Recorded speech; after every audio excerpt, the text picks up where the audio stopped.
Well, very good evening and welcome all who are joining us from across India via digital means and the physical presence over here at different centers, including over here in Mumbai. I am Dr. Sumit Srivastava from Medical Affairs team of Sanofi Vaccines, and it gives me immense pleasure and honor. I'm truly thrilled to host this event with this team panel of guests today.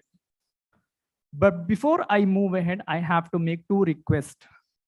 The request one is for the physical audience, wherever they are, you would be seeing a tent card with a QR code. I would request you to use your phone and scan the QR code to help us assess with pre-survey questions. I repeat that this just attempt the pre-survey questions. Post session, you would be allowed to use the post-survey questions once the session is over. Now for the digital audience which is present, I would request that you would be flashed with poll questions.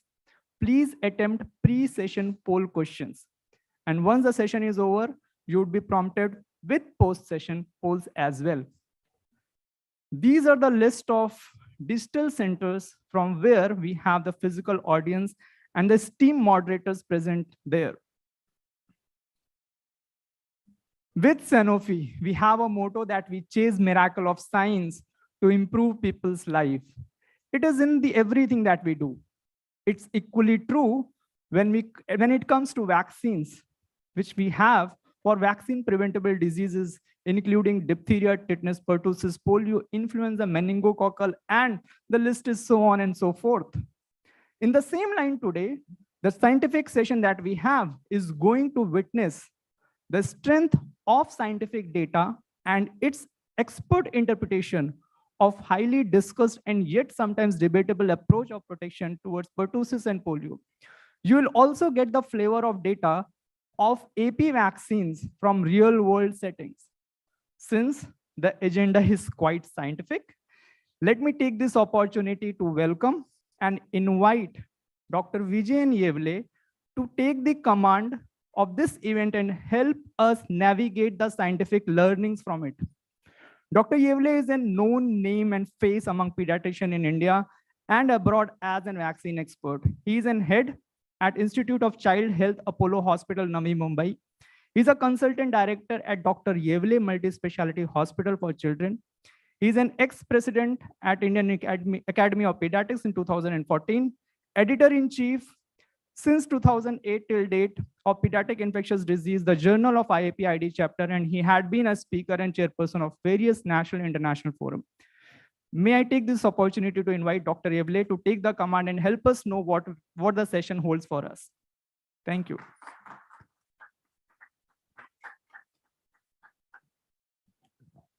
Very good evening, friends present over here physically and my friends all across the country. We are once again assembled after a long break of COVID for a phygital CME, where I have a gathering of pediatricians here in Navi Mumbai, and you all are present and connected with us virtually. Amongst the long list of vaccines that Sumit enumerated, we are going to discuss two important vaccines, the two Ps, the pertussis and polio. And these are the vaccines which are marred with a lot of debate and controversy. I would not call it controversy, but there is a mix of data, and the recommendations even within the country have changed over a period of time. We know that pertussis, we are still in the search of a vaccine which would impart a very long-lasting immunity. And we also are pretty aware of the peculiar nature of the disease pertussis, the awareness which has gone up, different diagnostics which have been made available to make a diagnosis, many of which are, of course, clinically not similar to what we used to call as pertussis in the past, especially the diagnosis which is based on molecular basis. And then we know polio. Polio, we start with oral polio, and then thanks to the coverage and the efforts taken in our country that we have not had any polio for last several years, more than a decade. And unfortunately, even though a well-planned switch was organized in way back in 2016, somehow because of dip in the population immunity, there have been cases of CVD-PV, and we are always concerned and worried about the importation of this polio virus, which unfortunately has dented the polio control or eradication in many countries which have seen polio control for last several years. So without wasting much time, the plan of the day, I would tell you that today we're going to talk about the polio vaccine and the pertussis vaccine. We have two important speakers. One is Dr. Nitin Shah, who is a pretty well-known vaccine expert, both within and outside the country. He doesn't need any formal introduction to neither here for the physical audience nor for the digitally connected friends, but just to complete the formality, Nitin Shah is a section coordinator, pediatrician, and consultant at PD Hinduja Hospital and Apollo Hospitals. Though he's a hematologist, pediatric hematologist is his practice, but vaccinology is his passion, as he always says. And we have a guest speaker, overseas guest speaker from Mexico, Dr. Agustin, who is not only a pediatrician, but also a pediatric infectious disease expert. He is a member of different societies, the Mexican Society of Pediatricians, plus the Mexican Infectious Disease Society. He is on various committees and has a very huge experience in research. He's going to talk to us about the field effectiveness of the different pertussis vaccines which are in use in Mexico over last several years. So let me invite the first speaker, Dr. Nitin Shah, who would talk to us on the pertussis and polio, the current scenario. Over to you, Nitin.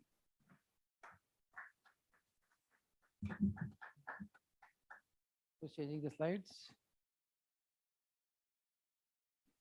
It's already, yeah, okay. Thank you, Vijay. All the colleagues who are listening to this wonderful CME on a Saturday evening all over the country, either from the physical centers where it's being relayed and also from your individual home maybe who are connected for this CME. So in the next 25 minutes, I will take you to the journey of pertussis and polio. And I think some eye-opener before the vaccines are being discussed by the August speaker from abroad. So this is the disclaimer. This slide is actually right. So we have come a very long way as far as pertussis is concerned. Right from early 90s, when the Bordetella pertussis organism was isolated, there was always the need to make a vaccine to prevent pertussis, because without vaccination, as you know, pertussis is a disease of young children, especially infants who get it have a high mortality, and children who suffer have high morbidity. So there was a need to make vaccines, and in 1930s to 40s is where vaccines were being made for common childhood illnesses to prevent both the morbidity and the mortality. So pertussis was no exception, and Denmark was the first country to make a vaccine somewhere way back in 1920s. And after that, a lot of vaccine manufacturers made the wholesale vaccine, as we know. And the American Academy of Pediatrics in 1944 actually recommended the routine use of this vaccine. And see the impact that vaccine had, right from almost 150 cases per 100,000 population to less than 1 is like 157-fold decrease in the pertussis incidence with the use of this vaccine. So obviously, who anyone thinks that pertussis is a problem today, and pertussis you keep on hearing in the news, etc., especially from 2010 onwards, where there have been outbreaks of pertussis in the different parts of the world, that's not the pertussis that was there before vaccination, which was very severe disease. So what has changed since the time the vaccination has started? Before vaccination era, as I said, pertussis used to be very common in children. So the children would infect other children at home, including young infants, and it was essentially a childhood illness. And as children keep on getting clinical infection, following which they develop subclinical boosters throughout their adolescent and young adult life, very few cases of pertussis would happen in adults. And that's why most of the adolescents and adults were protected by the vaccine taken by the natural infection as a child and repeated subclinical boosters that would happen without any vaccination. Now, after the vaccinations came, as happens with most of the vaccines, there'll be shift in the epidemiology to the right, which means, as you know, I mean, we still use 3 primary doses followed by 2 boosters, one at 15 months and one at 5 years. And now we also recommend 1 dose at 10 years. So children are well protected. So the transmission cycle between children has become much lesser. And as vaccination has improved and the disease incidence has come down, the chance of getting natural boosting also has come down drastically. So there are many adolescent adults who might either have not been vaccinated as a child, because as you know, the vaccine coverage is not 100% in any part of the world, or they may have lost the immunity because of waning immunity, because we know now very certainly that not only the vaccines, but even natural immunity following a natural pertussis infection wanes after 5 to 10 years. So all that makes adolescents having pertussis and even young adults having pertussis. Now, a child getting pertussis is a very typical disease where there's a 90 days cough and spasmodic cough with a lot of post-tussy vomiting, and they get this typical whoop. Whereas adults, when they develop pertussis, they don't have whoop, but they have just chronic cough more than 2 or 3 weeks. And many of these adults also vomit after bouts of cough, and they have some weight loss. So adolescent adults getting pertussis sometimes difficult to recognize because of the clinical scenario, which is completely different than from a childhood. And as many countries, like even in our country, we just don't do any tests for pertussis in a child who's coughing or an adult who is coughing for more than 3 weeks. So we really grossly underestimate the incidence of pertussis. The problem of adolescent adult pertussis is not that it kills them. Of course, it doesn't kill them because they are adults now. It leads to morbidity. But more important, those adults are now the source of pertussis to the young infants who is too young to be immunized, who is just like a newborn or who has not finished 3 doses of pertussis containing vaccine. And that is a real problem in the developed world, where they have controlled pertussis to a large extent, but what they still encounter is in pertussis in newborn babies, in the young infants before 6 months of age, where, as I said, the disease is severe. They come with apneic spell, like pneumonia-like picture, and they many times need ventilation, and there's a high mortality. So vaccination definitely has its own advantages, not only to the child health individual who takes vaccine, because it, of course, decreases the disease burden, decreases the morbidity, mortality, need for ventilation for the young babies, etc. But it also helps the community, because if you have a high vaccine coverage, then you control a disease, and you control the disease, not only people who are not vaccine, who are the young children who are benefiting directly because of vaccine, but even the adolescent adults around will not get the disease, and that's the indirect herd effect we see with many vaccines. Of course, with pertussis vaccine, the herd effect is not as strong as we would have liked to, but nonetheless, the disease burden does come down. And finally, all this leads to economic advantage in the community, because all the treatment that you need for treating patients with pertussis will come down. But more than that, because you have vaccination, you are prepared for pandemics. And I think the greatest lesson of or the benefit of vaccination we have learned during COVID, where in a record time of 9 to 10 months, in the time COVID virus was totally decoded, the manufacturers came out with extremely efficacious and safe vaccine.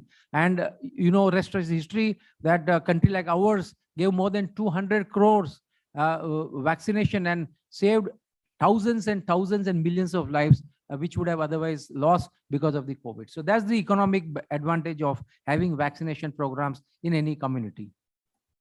And that's why this is the very, very important, though funny looking sentence, that vaccination is a victim of its own success. And I think the classical example is polio. When there was wild polio rampant in the world, people were worried about the paralysis that happened in infants and in the young children. So you use OPV, oral polio vaccine, in the developing countries for centuries, and nothing happened. There used to happen cases of VAP, that is vaccine associated paralytic polio, which would be, say, in India almost 80 to 100 cases of direct VAP, recipient VAP as we call, and another 150 cases of contact VAP. So that's like 200 cases. Out of 400 to 600 cases in the world, 1/4 of that was in India. But no one bothered about VAP cases. When the wild polio disappeared with the excellent vaccination program against polio, either using IPV in the Western world or OPV in the developing world, we control polio. There are no cases of wild polio now. Now a single case of VAP is not acceptable to the community. So what has changed? The incidence of VAP has not changed.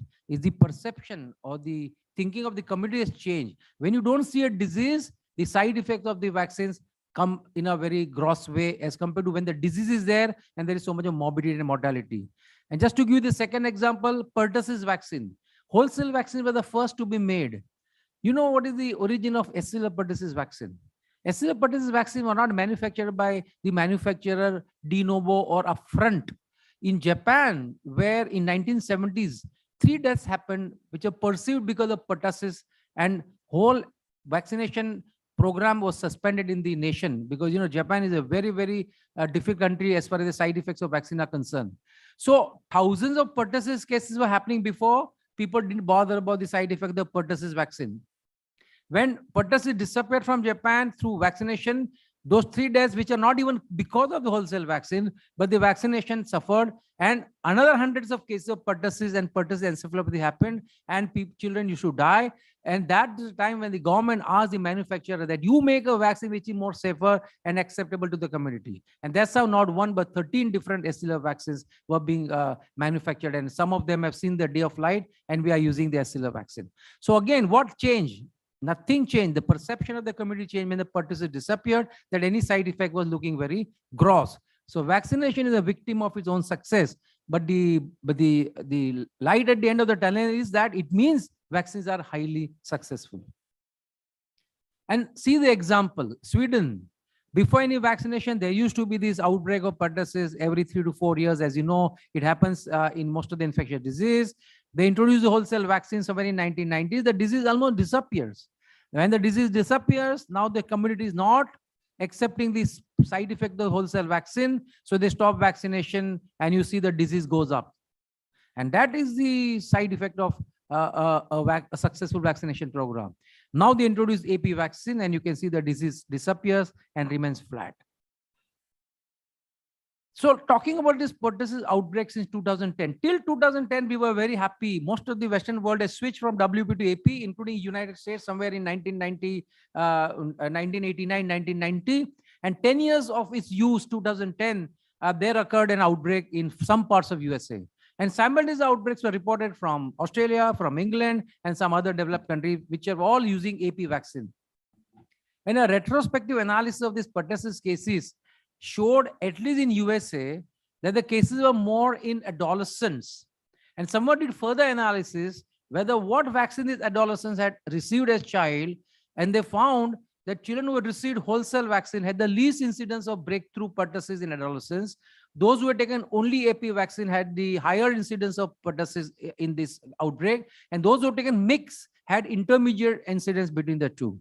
Without realizing the mistake that happened in this retrospective analysis, that when you are comparing the AP recipient versus WP recipient, you are actually not comparing a vaccine versus vaccine. You are comparing a older age group which had already received WP because that was only vaccine available at that time, to a younger age group which had received AP vaccine because they are the ones where they were born after the switch of WP to AP.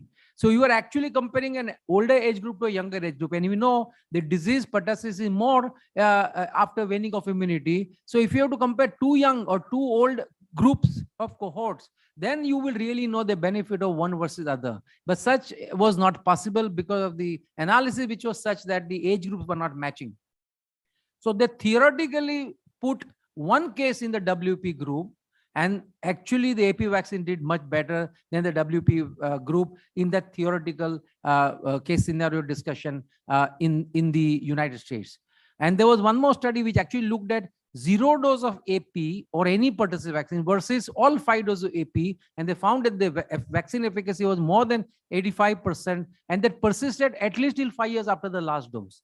So several studies then actually started demystifying these outbreaks. but nonetheless, United States was the one where this outbreak happened in adolescent adults. Actually, there was a lot of talk about AP and whether the developed countries should switch back from AP to WP, and whether the countries which want to shift from WP to AP should hold on. There were a lot of discussions. So WHO actually put up a request to all the countries in the world which have meaningful pertussis surveillance to say that what is happening to your pertussis and which vaccine you are using. And if you have switched, when is the switch happen? To our surprise, out of the 19 countries which had meaningful surveillance for pertussis, only 5 had resurgence. Now 14 didn't have, and all 14 were using AP vaccine. Of the 5 which had resurgence, 1 was using WP, that was Chile. And there were 4 which were using AP.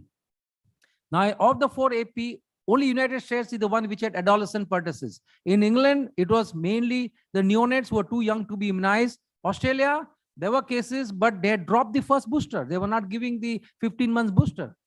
Portugal, where the outbreak was there was a recent decrease in the vaccine uptake. And even in Chile, let's not blame the WP vaccine there, because the incidence, the coverage of WP vaccine had dropped from more than 85% to less than 60% for the boosters. So there were reasons behind these countries having outbreak. And that also explained that if it were only the AP vaccine, the entire United States should have had outbreak.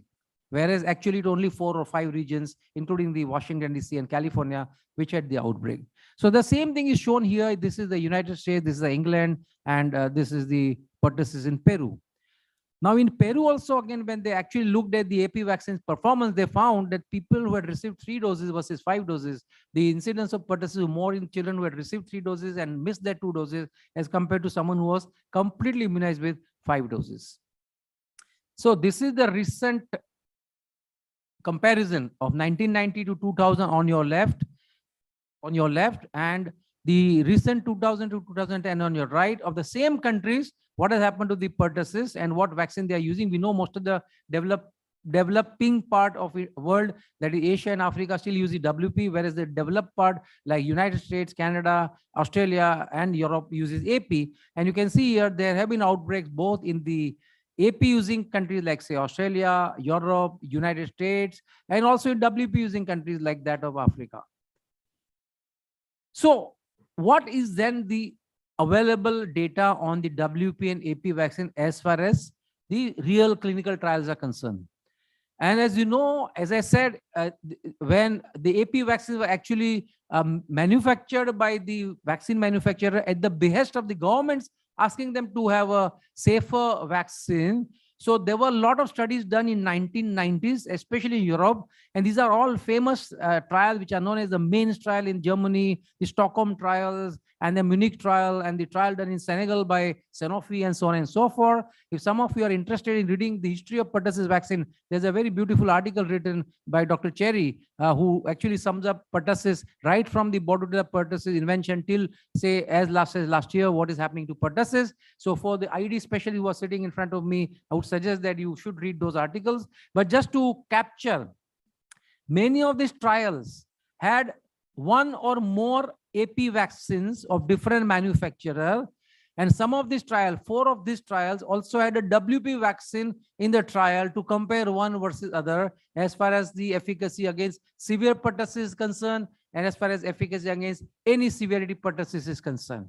And I'm showing you the data on the WP vaccine, which were tried in these 4, and you can see here, after the 6th trial, 4 use an AP vaccine and 2 use WP vaccine to compare. And you can, 4 use the WP vaccine of European origin and 2 use WP of United States origin. And you can see here, the 4 vaccine from Europe, WP, had an efficacy of more than 85%, as is expected out of them, whereas 2 vaccine had an efficacy which was 36% and 48%, less than 50%. So all WP vaccines need not have the same efficacy, is what comes out of this trial. Compare that with the AP vaccine. And again, the 6 trials, different AP vaccine used. 1 component vaccine still used in Denmark and Gothenburg in Sweden. 2 component GSK vaccine. Of course, now they have only 3 component. You have you had an Wyeth having an 4 component vaccine. Then you have the 5 component vaccine from Sanofi, which is used essentially in Canada and in USA. And you have the 2 component vaccine of Sanofi, which all of us are using and many countries are using. And you can see all of them, the efficacy was fairly similar at around 75 to 85%, including the two component vaccine of Sanofi, which had an efficacy of 89% against severe pertussis and 75% against any severity pertussis. And in this arm, they also had a WP vaccine of Sanofi, which had an efficacy of 90%. So the best AP and the best WP have a very similar efficacy. Yet some of you might have read in past the ACVIP recommendation, and the lot of references were made to one paper by Jefferson and also by the Cochrane review, which was published around that time. And both this Cochrane review and the Jefferson paper mentioned that one or two component containing AP vaccines have lesser efficacy compared to 3 or more component. But which one and two component was not specified. So if you go through this Jefferson's paper and the Cochrane review, it clearly shows that the 2-component vaccine, which was poorly immunogenic, was a 2-component vaccine from GSK, which was tried in the Stockholm 1 trial. And based on the efficacy, which was less than 50%, that vaccine was dropped. It was never given a license. And they made the current 3-component vaccine, which we know is a good vaccine from GSK. Same way, there were some 2 more Japanese vaccine, the Japanese Institute of National Institute, we had 1 and 2 component, which again had an efficacy which was suboptimal. So when you read a paper, you should read as to which vaccine they are referring to. So the current license 2-component, the current license 3-component, and the current license 5-component vaccine, all of them you can see here, is the efficacy is more than 75 to 80%. And as I said before, again, there are 2 papers. One is this paper, which looks at the waning immunity following the vaccine. And there was one more paper, which was published somewhere in 1990, which looked at immunity, how it wanes after natural infection, after WP vaccine, and after AP vaccine. That paper also showed that after natural infection, the immunity may last for 10 to 15 years, but not more. So if you are taken as a child, you need an adolescent booster. That following WP may be 6 to 8 years. And that following AP may be 5 to 6 years. So there may be little early waning following AP by a year or 2 as compared to WP. But with both the vaccines, the immunity will wane if you have not taken the booster. And that's the reason why we should not fight of AP versus WP. We should fight for increased coverage. And I think that is the bottom line, that you have more coverage, you have less disease. The question that was asked when there were outbreaks in United States, Australia, and UK, that why other countries of Latin America and Europe, which are also using AP vaccine, don't have similar outbreaks in 2010 to 2015, is because their coverage was always more than 95%. So if you have more than 95% coverage for your DPD3 and the 2 boosters, then you control the disease much better. So you can see here, this is comparing 2 dose versus 3 dose of AP vaccine for the childhood, and also the effectiveness of a Tdap vaccine. So there are 3 studies, 5 in fact, which are quoted here. So you can see here, if someone has taken all 5 doses, the waning does happen, but it is gradual. And at least till 5 to 6 after the last dose, there is still good protection. Someone has taken only 3 doses, you can see the waning happens faster. So the gap is there between a complete schedule versus incomplete schedule. And we all know Tdap vaccine doesn't have that great effectiveness. In fact, there are not 1 but 3 studies. 2 of them are cohort studies, and 1 is a case control trial, which has shown a very similar result, that the 1 year, first year after you take Tdap, your efficacy is around 85 to 90%. By 2nd year, it becomes 65%. By 3rd year, it falls to 25%. And 4th year, it is almost statistically not significant. So your efficacy of Tdap is around 2 to 3 years at the best. So what do? I think the manufacturer need to make better Tdap vaccine. And one way to make a better Tdap vaccine, I hope some of you were there in the conference where we had with Dr. Kasi. And there is one genetically modified pertussis toxin containing vaccine available either as a standalone vaccine or as a part of Tdap. It's known as Pertagen or a Boostagen. It's being made not in Europe, but it's made in Asian countries. And that vaccine has shown that efficacy of that vaccine versus the current Tdap is much better. So I'm sure the evolution will happen to make a better Tdap vaccine. Okay, coming back to WPAP, this is a beautiful paper. This looked at the waning of immunity right from the 1st year after the last dose of AP or the last dose of the WP. So there were some 800 children, almost 40% had taken WP vaccine, 4 doses, 3 primary and 1st booster.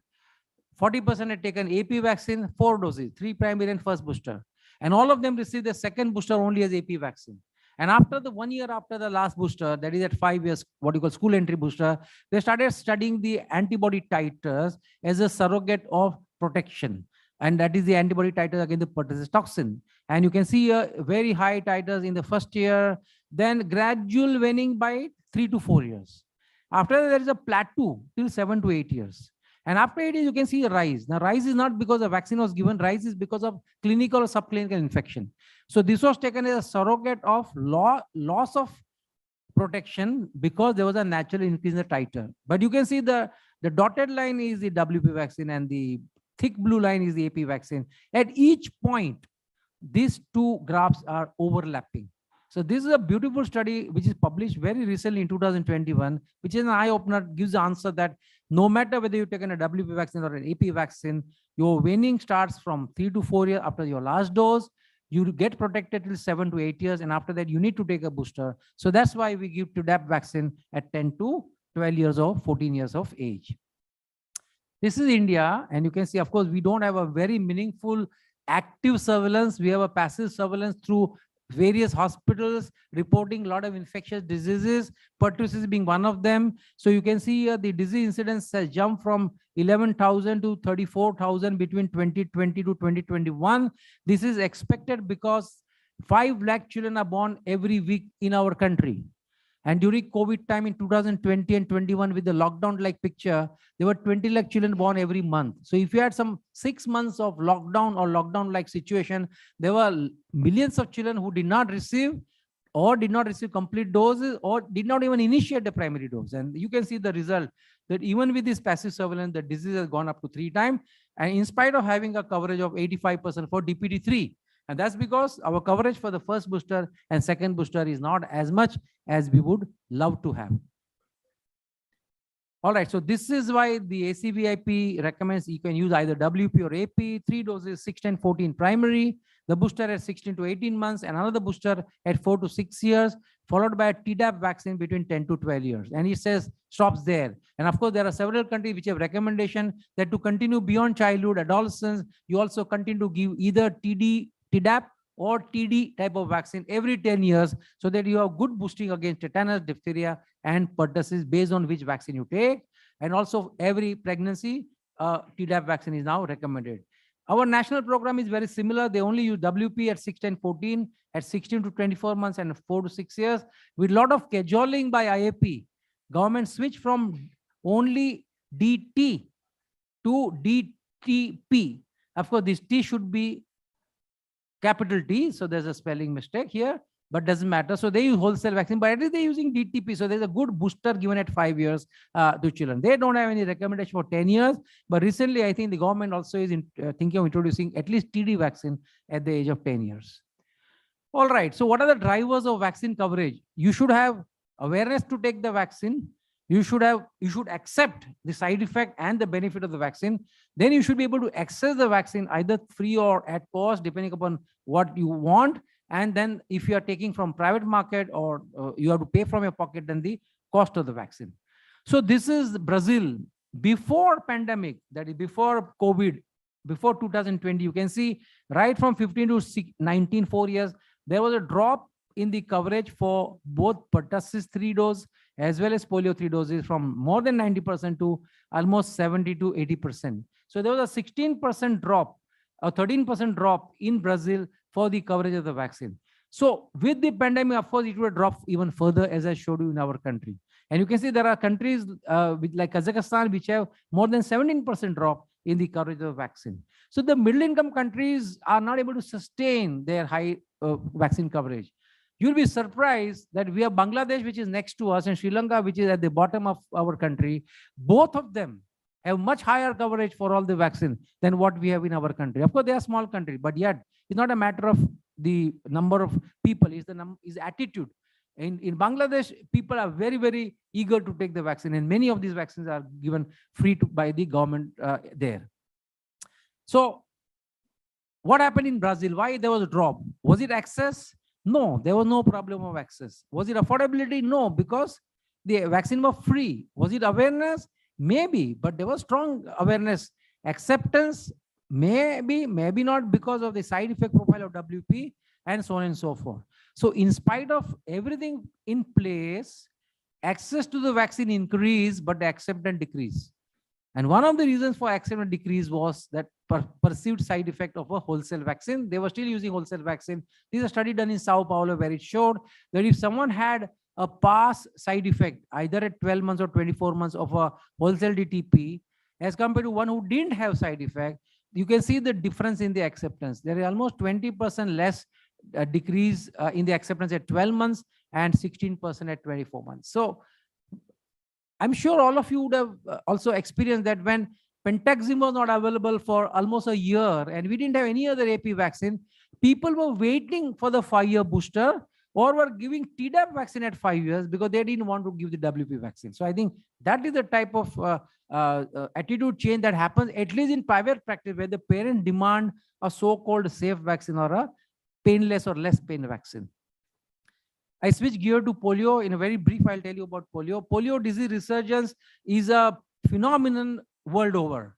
I mean, before the global eradication polio initiative started, we used to have more than 200,000 cases of wild polio in the world. From there, we have now come down to one wild polio case this year. So I think that's a great achievement. But yet, there are two countries which are endemic, that is Afghanistan and Pakistan.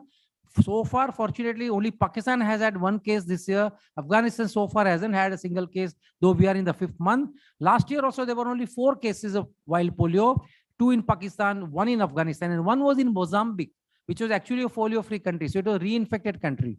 In the same Mozambique, the year previous to that, it is 2008 cases of paralytic polio, wild type 1. So, no country can feel safe till polio is eradicated from the world. And today, when we say eradication of polio is not only wild polio, it is any paralytic polio. And you can have paralytic polio because of wild, but more important, you can have paralytic polio also because of the circulating vaccine-derived poliovirus. I like to call it not CVDPV, but circulating vaccine-derived wild-like poliovirus. Why? Because they behave like wild virus. They lead to paralysis, they lead to local transmission, and they can sustain a transmission in the community. So that is the problem, that we have finished one menace and the second menace has started. So we have had experience of Indian wild polio when we were still not polio free, from traveling from India to as far as Angola and an outbreak. 2010, there was an outbreak of polio in Tajikistan, just above us, with more than 450 cases of paralytic polio, 8 to 10% in adults. I mean, how do you like as an adult to get paralytic polio today? In fact, you should know the story of IPV, how it was invented. When President Roosevelt in USA was himself a patient of paralytic polio as an adult, he asked the scientists to make a vaccine against polio. And that's how the rest is the history, how Salk made his IPV.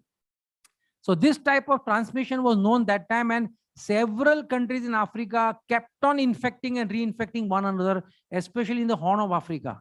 So with great difficulty, we have now achieved zero polio status in Africa. Otherwise, it was a matter as to where will the last case of polio happen. Will it be in Africa or Asia? It looks like Asia is far behind, not only Asia, but Asia Pacific, because Pakistan is Asia Pacific.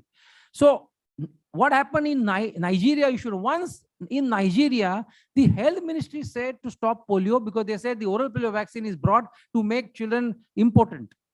And they refused to give any vaccine till a vaccine was brought from Indonesia.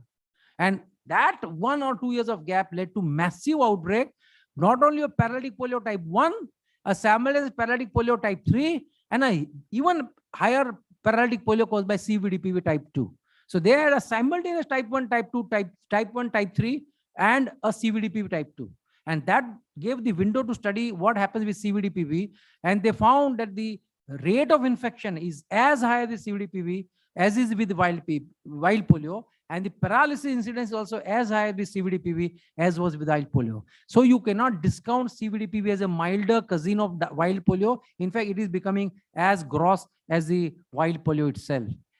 So when polio is at rampant without vaccination, the RO was as high as 20. Again, people who know here, measles is one of the highest ROs. Polio was not far behind. And when does CVDPV happen? What is CVDPV? Circulating vaccine-derived poliovirus, which means the poliovirus has now origin from a vaccine virus and not a wild virus. Now, when does it happen? The country must be using OPV and only OPV. The country should have very high birth cohort. in an area where there is poor sanitation, a very high population density, and suddenly there is a decrease in the coverage with the OPV, the reassortment happens between the vaccine virus and one of the other enterovirus, either in the environment or in the intestine of the child who's infected with both, and the virus comes back with neurovirulence. So that is what is known as a vaccine-derived poliovirus. Now it's behaving like wild virus because it leads to paralysis. Only thing, when you do genetic sequencing, there's a difference between wild virus, pure vaccine virus, and a vaccine-derived poliovirus. So that's how the difference between paralysis caused by wild or paralysis caused by CVDPV. And you'll be surprised that there have been 24 cases of type 1 CVDPV this year in world, and 46 cases of type 2 and no case of type 3. But before this, 2 years back to back, type 2 was 600 plus cases. And the year before, type 1 was more than 150 cases. So you are having CVDPV, not only type 2, but even now type 1. Only type 3, there has been only single case in last 3 years. So if you have suboptimal coverage of OPV, as happened during the COVID time, you can see here world over, the CVDPV incidence has gone up 3 times as compared to what was there in 2016, 2017. So what do you do to prevent CVDPV? We said type 2 is 90% of CVDPV and 40 to 60% of VAP. So if you remove type 2, because type 2 was eradicated as wild disease way back in 1990s. So why you need it? So in 2016, WHO said, okay, type 2 will go from TOPV, it will become only BOPV, type 1, type 3. But before you do that, you bolster the type 2 immunity by giving an IPV 1 or 2 doses round at least a month or 2 before you switch. Now, all the countries didn't have the access to IPV. So many of them did suboptimal IPV boosting before they switched from TOPV to BOPV. And that was the last chance for the type to be boosted unless you now use IPV. That's why you see we introduce IPV, and as neither the number of doses are available and nor the cost is affordable, so people are using more intradermal IPV. So we started with first only 1 dose of IM IPV at 10 weeks. We switched from that to 2 doses of intradermal 6 and 14 weeks. That was not enough because type 2 coverage was only up to 85%. So it was risk mitigation, not risk avoidance. So very rightly, the government has now introduced 3rd dose at 9 months. And now we have a foolproof type 2 coverage of 100% with the 3rd dose. So I think I'm very happy that we have moved to that 3rd dose, because now we will be rest assured that there will not be any wild virus and probably no CVDPV, because India has somehow escaped any CVDP outbreak is because we have a very high coverage for our routine immunization and even much higher coverage for our pulse polio immunization program. So 2 things happened that we thought that polio transmits only through fecal-oral route. Now we know it's also respiratory like rotavirus. So it spreads like wildfire. And number 2, we kept on using type 2 for a very long time, almost more than 15 years since it was eradicated. And that's why you see the world is facing the problem of type 2 CVDPV. So what we can do is, the last 2 countries, Pakistan and Afghanistan, are yet not over. We must give them good enough number of IPV doses in a pulse campaign and probably finish the last tail of wild polio from these 2 countries, so that at least wild polio will go from the world. And number 2, give as much IPV in our practice, either in the public health or in the private practice, and have a very consistent coverage of more than 90-95%. Then only world can actually become polio free. So IAP recommends all IPV schedule if someone who can afford, either as standalone or as combination at 6, 10, 14, another booster at 15 to 18 months and at 4 to 6 years, and Tdap, of course, for the pertussis at 10 years. If patient cannot afford AP-based combination, you can use standalone IPV. But if patient can afford, it makes sense to give combination vaccine because it reduces the number of pricks and increases the compliance with the vaccination schedule. Why the 5th booster dose of IPV? Not just because tetraxine became available, but we know between the toddler dose to 5 years, if you have not given IPV containing vaccine, for all the 3 serotype, the seroconversion drops to around 90 to 91%.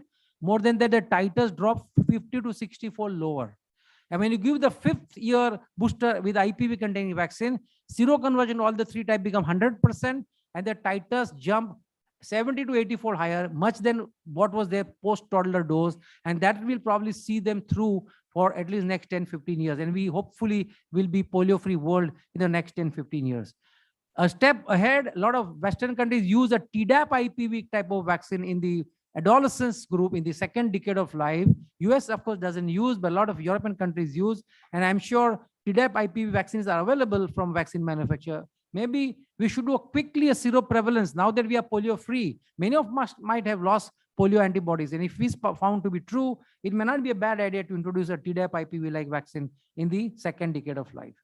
So as long as single child remains infected, the world cannot feel a sigh of relief that they can be polio free. And I remind you here, not one, but 6 countries have had resurgence of wild polio in adults. Albania, Netherlands, Tajikistan, I told you, Nigeria. When I was president in 2006, there occurred an outbreak of wild polio in Nigeria with 70 proven cases, another 150 compatible cases, 100% in adults. So entire country was given a pulse polio campaign. So I, for one, don't want to get paralysis at this stage. I leave it to you to munch whether you want it. If not, give polio doses, IPV as much as possible, and maybe take one standalone IPV for all of you. You will remember me sometime in the future. So vaccination, not only a personal choice, but an issue of social responsibility, international development, and institutional commitment that needs to be expressed with integrity. And I think we are all here to learn from the next speaker what is the benefit and advantage of using DTWP, DTAP, IPV combination vaccines. Thank you very much for your patient hearing. Well, thank you, Dr. Nitin Shah. It is always a pleasure listening to you, beautifully walking us through the epidemiology of pertussis, how it has evolved, the evolution of different vaccines, the felt need to come up with a less reactogenic vaccine, and then very intricately dissecting the papers or publications which talked about the scattered, here and there resurgence, and busting the myth that it is only because of the acellular pertussis vaccine that the scattered resurgence was seen. And I really liked what you said, that it was rather than comparison between 2 vaccines, it was a comparison between 2 different age groups. And then finally, you did say that let's not fight between the wholesale and the acellular pertussis vaccine, but aim at improving the coverage, which is the basic need to keep the pertussis disease under control. And that was really, that boosted our confidence in the acellular pertussis vaccine. And I'm sure we have taken this message pretty well, that we need to aim at improving the coverage, regardless of which vaccine we use. And then finally, you very briefly touched upon the topic of polio, reiterating the fact that it's not the only fecal-oral but respiratory route, and how India has taken a step forward by adding a 3rd dose, though fractional dose. And I again like your message of taking or giving as much as IPV as possible to all the patients, and take 1 dose to yourselves also. So now, friends, let's invite Dr. Agustin, who's traveled all the way from Mexico, and he's going to talk to us on the field effectiveness of the pertussis containing vaccine in his country. And he has a very huge data to present over a period of more than 2 decades. And without wasting much time, I invite Dr. Agustin to deliver his talk.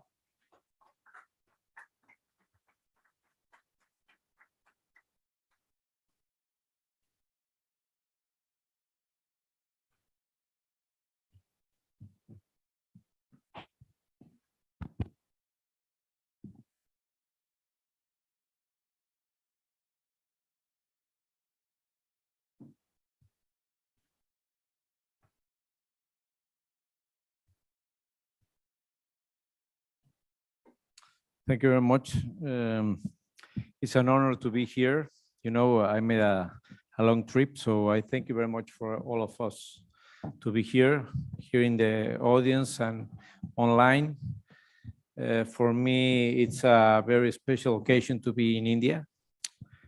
I have a couple of mentors that I have during my training in infectious diseases and in molecular microbiology that influenced me very strong. And I love the philosophy and culture and spirituality from India. Maybe you don't know how much you influenced my life in my professional life and my personal life. So it's a pleasure to be here. And I will talk about, I don't know if the cursor, okay. I will talk about our experience in Mexico about pertussis in this period of 19 years. We analyzed a real-world study of vaccine effectiveness. We have more than 15 years using a two-component acellular vaccine in Mexico. We were the first country in Latin America that introduced this vaccine. So we have a lot of experience, and I will talk not in behalf of the National Institute of Pediatrics, that is the place that I work, or the National Ministry of Health in Mexico, but I will share with you the experience that I have working with pertussis and the national experience. So this is my disclosure, and it's important to say that I'm not giving a commercial measures.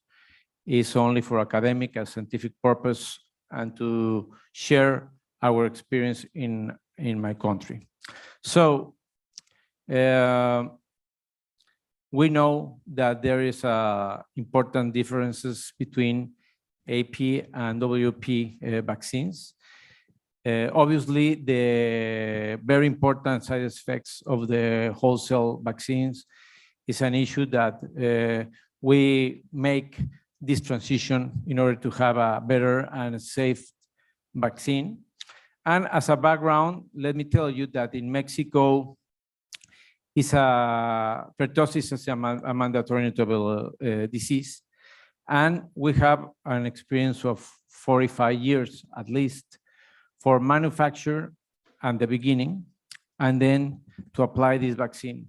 So with the time, we have evolved. We have made some changes that I will expose to you. And at the beginning, we used DPT, wholesale vaccine.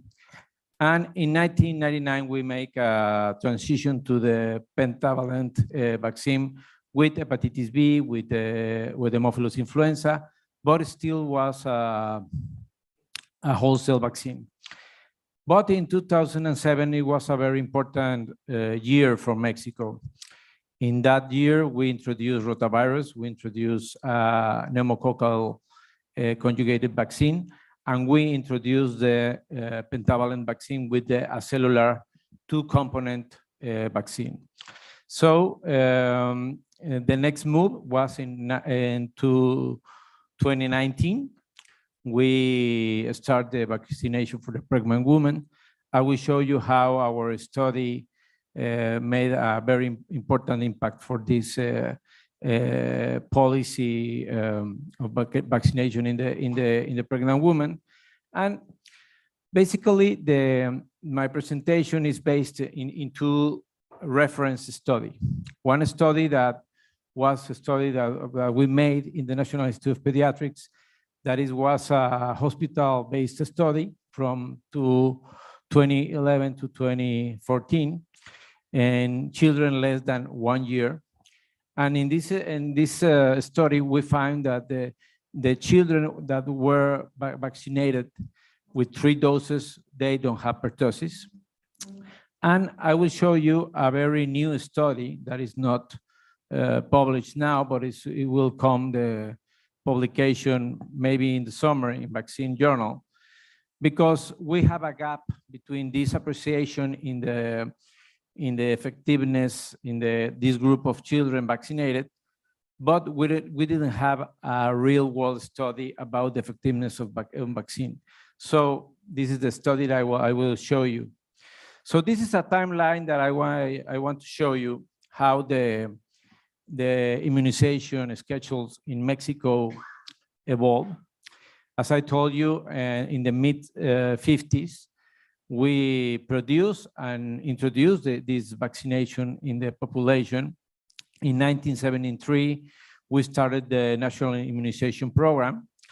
And in 1999, we changed to the pentavalent vaccine, but still with the wholesale component. And it was in 2007 that we changed radically the national immunization program, as I told you, and we started to apply the cellular pentavalent vaccine of 2 components. And this was 2, 4, and 6 months, and 18 months as a 4 booster. We kept the wholesale vaccine DPT at 4 years, sorry, in the public sector. In the private sector, almost all the pediatricians, we are using a cellular vaccine, but in the national immunization program, we're still applying at 4 years the cellular vaccine. And in 2013, we started the vaccination for the pregnant women. And the last change was a couple of years ago in 2019, that 2019, that we started the cellular hexavalent vaccine. So we have more than 15 years using the cellular vaccine. And let me tell you about this first study that we made at the National Institute of Pediatrics that served as reference centers. It was a multi-center study. It was a prospective study, hospital-based in children less than 1 year, and 10 centers all around Mexico. This study was very, very important for us because at that time, let me tell you, that the Ministry of Health didn't have a PCR. All the cases were diagnosed by culture. As you know, the culture has a very low sensitivity. And in the first place, we demonstrate that pertussis existed at that time. We started this study around 2010. And we reproduced the CDC algorithm for diagnosis of pertussis with 2 genomic targets, the insertion sequence and the promoter of the toxin, the pertussis toxin. And you can see that obviously the most of the children that has pertussis were the children that had not a complete vaccination, around 2 or 3 months.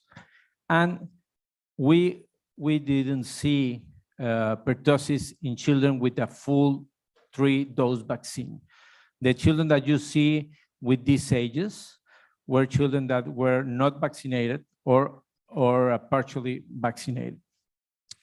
As we found that the positive culture were really low, less than 20%.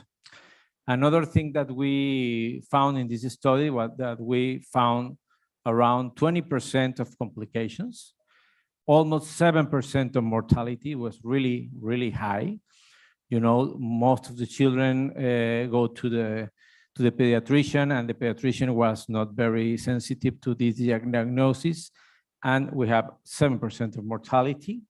The other thing that we learned from this study that was the mother was the main contact that transmit pertussis to the children.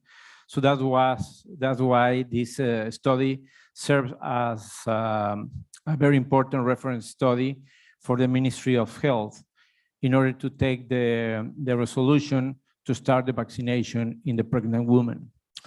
And the last thing that we learned in this study is precisely that when we analyze the vaccination status of these almost 200 patients, you can see that the most of the children that had pertussis was the children with no vaccination, the children was vaccinated with 1 vaccine, but the children that has 3 doses, we didn't find any pertussis in this group. So in this study, we had an idea that effectiveness was really good, but it was not a study for effectiveness. So there was a gap to study. And in this chart, I'm showing you, since we began to apply the pertussis vaccine with the cellular components, you know, these first years, you can see that are really low. Maybe in 2009, 2009, remember that the pandemic of influenza H1N1, there was a better surveillance system in that year. So before these cases, we had sometimes 20 cases per year, 200 cases per year. And Mexico at that time was a country with more than 120 million people. If you can recall that 20, oops, I don't know what happened. So if you can think that in a 120 million people, you can register only 20 cases or 200 cases, it's a subdiagnosis, okay? Because diagnosis was based only in culture.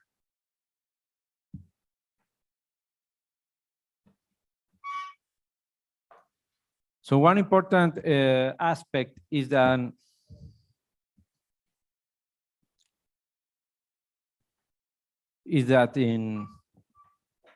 I don't know what happened, but no problem. One important aspect is that in 2012, in Mexico, we introduced the PCR in several states. So the PCR was the main laboratory diagnosis for pertussis. And you can see in the next charts how after that year, the number of cases of pertussis really expand. We have 20 to 200 cases per year.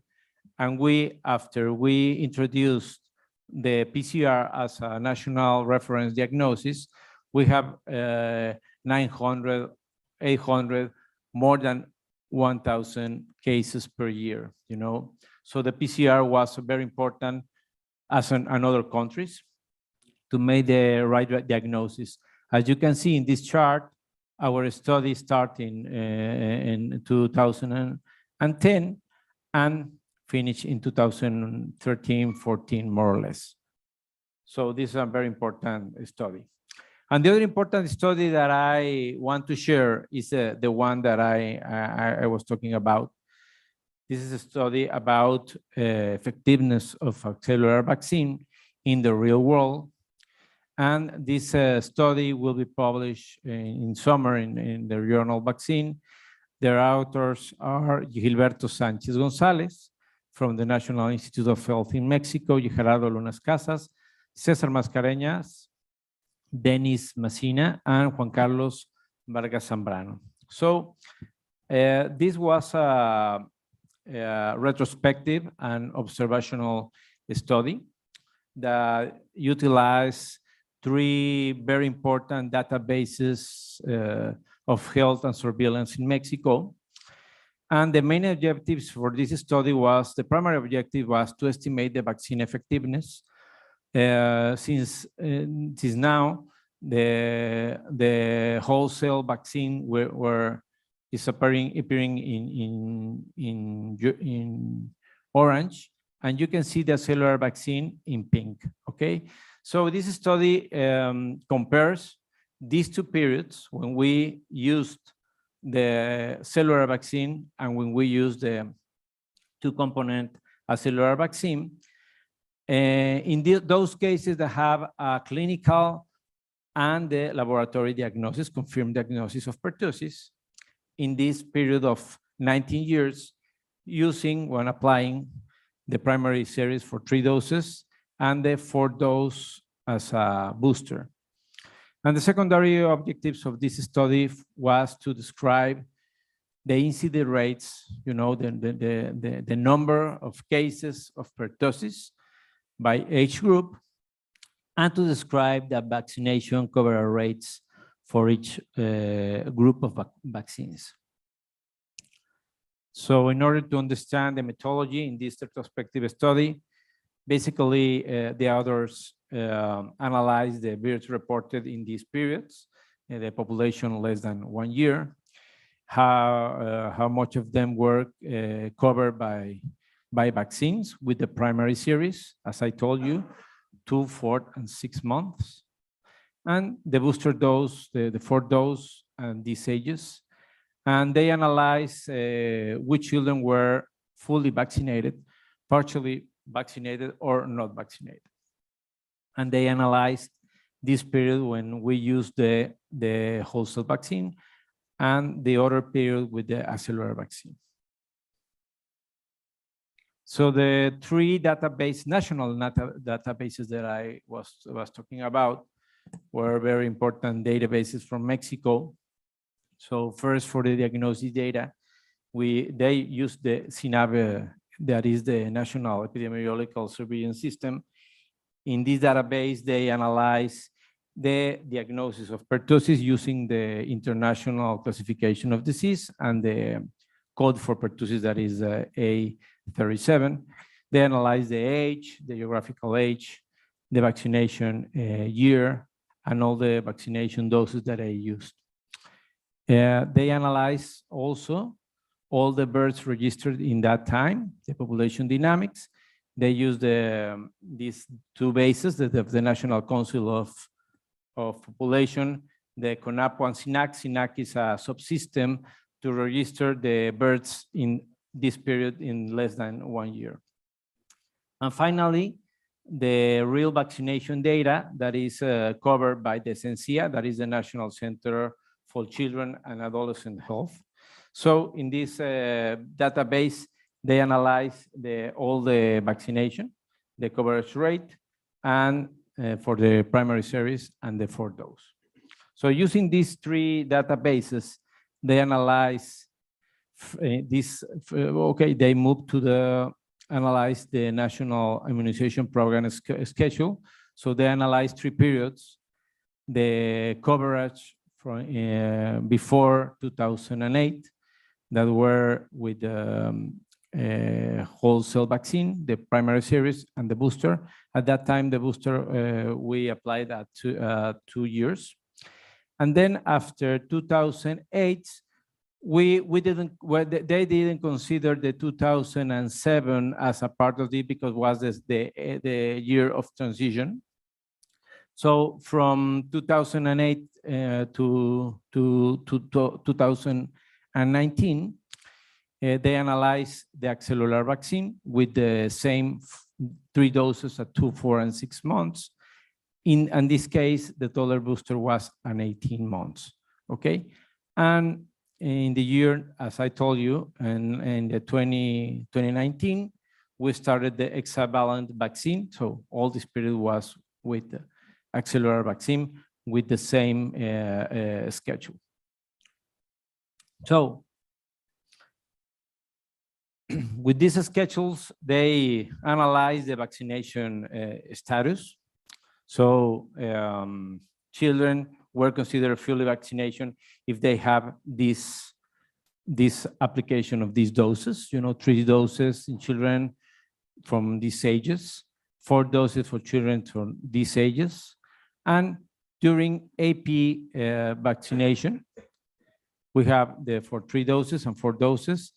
We move these ages because with the booster of the whole cell vaccine was at 2 years, and with the acellular vaccine was at 18 months. They used the pertussis classification and case definition according to CINAVE, as I told you, for the clinical diagnosis and the confirmed diagnosis by laboratory methods, basically PCR, serology, or culture. And finally, they measured the vaccine effectiveness using the screening method. This method was calculated using the proportion of vaccinated cases, the PCV, and the proportion of vaccinated individuals in this formula. Okay? It's very important that you use the screening method. So, talking about the results, what they found. Here in orange, you can find the period with the wholesale vaccine. And in pink, the period with the cellular vaccine.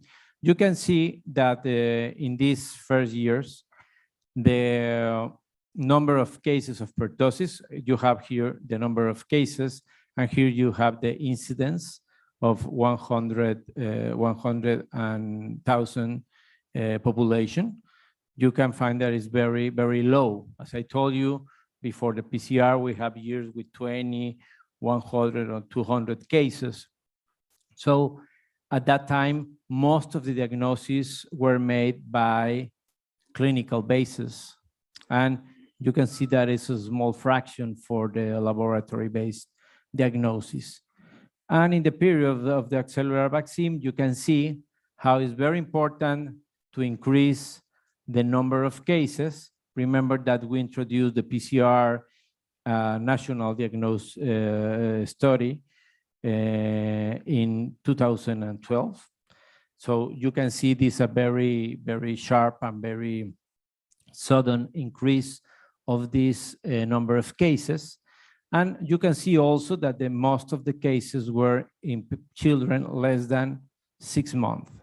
That represents almost 65 to 85% of the cases in all years.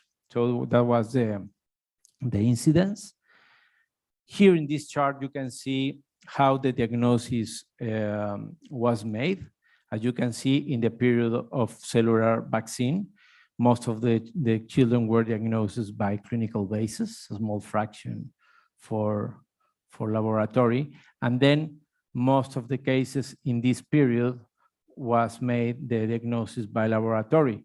If you can see, it's twofold to fivefold more times the diagnosis because we have the PCR at that time. So the key messages from this first part of the results, that is increasing trend in the incidence of pertussis notification in this period in all years. As you can see, most of the cases were in children less than 6 months. As I told you, almost 60% to 85%. This is very common for all the countries. And we found the sudden increase and a steep increase in the national incidence of cases in the year of 2012 because we started the PCR diagnosis in all the country. So this is the incidence that almost from 0.05 to almost 1 per 100,000 person years. And you can see that the year with the highest incidence, with more than 1,000 cases, were in 2012, 2015, and 2016, with these rates respectively. So this is the pertussis incidence. And when we are talking about the coverage for the 3 primary series and the booster, the 4th dose, you can see obviously that the first dose was the one with the highest coverage. Yes, it was very good, more than 98%. And with the subsequent doses, you can see how the vaccination coverage drops. And it's very important that you can see in these low peaks that in 2006 and 2013, because these years with the lowest coverage rate, when we analyzed the vaccine effectiveness, you can see that these years was very correlated with the less effectiveness after these years. It's very, very interesting, this analysis. So the key points for the vaccine coverage rate or VCR is that the VCR for pertussis vaccine throughout all the study was high for the first dose, obviously, and subsequently progressively drops over the next vaccines. And this VCR for the 3 primary series was around 90% in 2000, 76 in 2013. That is one of the lowest year with the less coverage, and you will see in the next slides how this affect the effectiveness. And for the fourth dose, the total dose, this varies between 85 and 75. Okay, so talking about the main purpose of the study, that was the effectiveness of the two-component vaccine, of a cellular vaccine.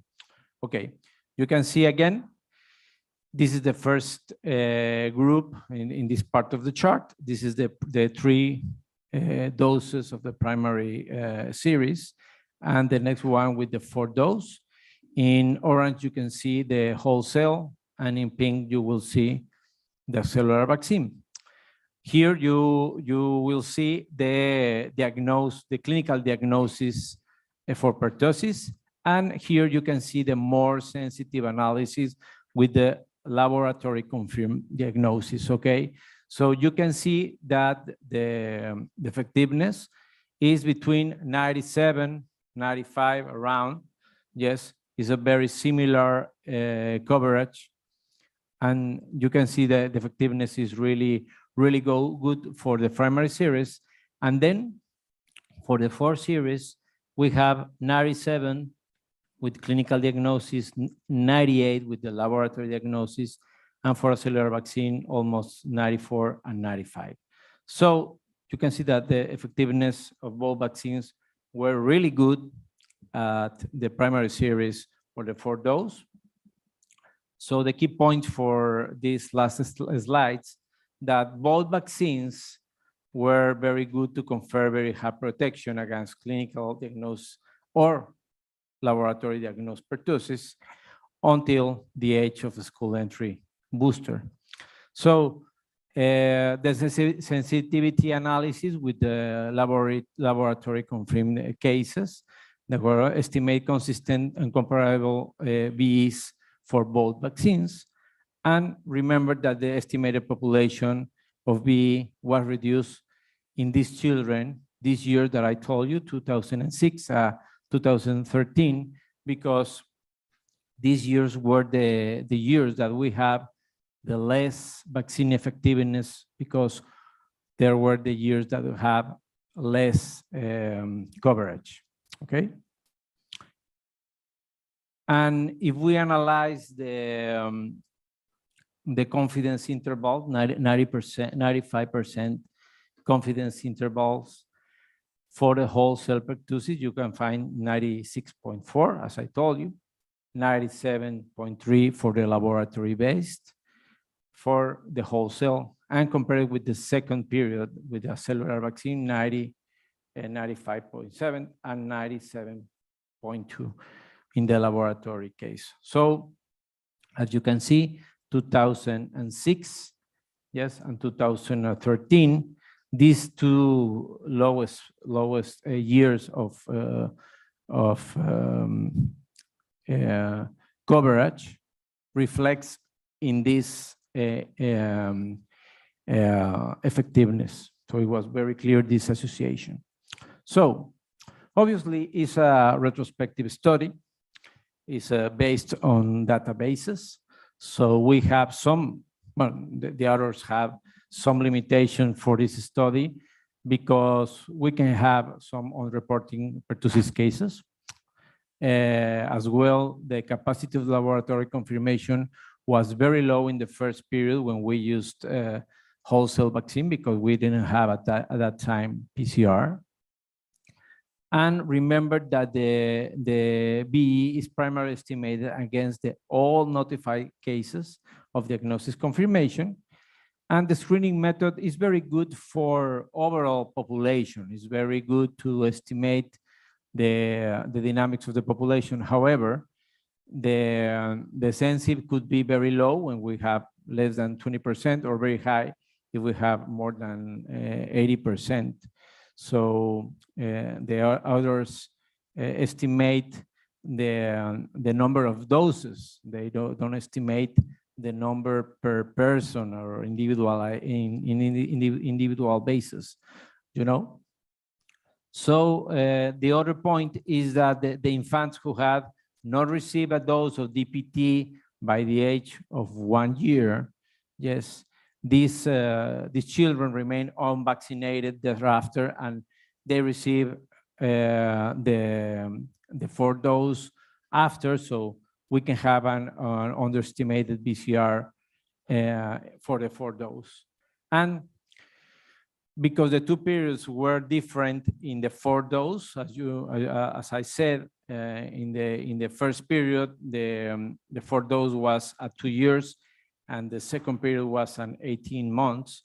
The comparison between wholesale and acellular vaccine should be analyzed carefully, because this difference of age group mainly in the 4th dose, not in the primary series, because the primary series was the same schedule for the primary. So the key message of this this important study is that obviously what the authors find an increased trend in the circulation of pertussis in the last 2 decades.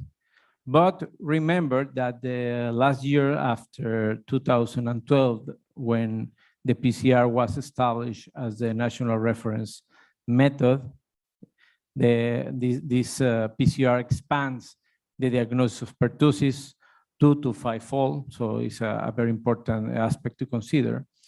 And that the effectiveness more than 96% for the 3-dose primary series for both vaccines were able to protect the control of pertussis with both vaccines.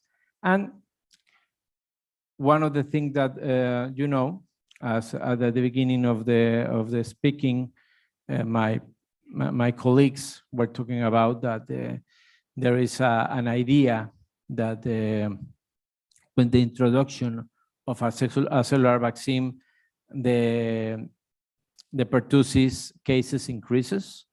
I think that one of the things that I always say to the audience is that one of the main examples of using cellular or a cellular vaccine is that in Latin America, Brazil, Argentina, Colombia, Uruguay, Paraguay. At that time, Chile, but Chile started to use a cellular vaccine. All these countries used cellular vaccine, wholesale vaccine, and they have also an increase of pertussis, you know. Mexico was the first country that introduced the cellular vaccine in 2007. And with this change, with this shift, we didn't see any compromise in the control of pertussis. So the years that we see that the effectiveness was low coincides with the years that we have a less coverage rate. So this study is near to be published in the summer, so you can check it. And I think that is the message that I want to show you. Bahut Dayambad, I hope that my translation was good. And thank you very much for your kind attention and to have me here. Thank you.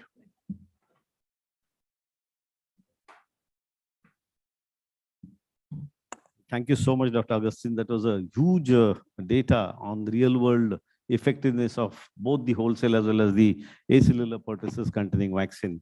And may I invite the speakers on the stage, Dr. Nitin Shah and Dr. Augustine, so that we can have some questions. And I must say that from Dr. Augustine's talk, it is again very clear that the pertussis control is more to do with the vaccine coverage than the type of vaccine that one uses.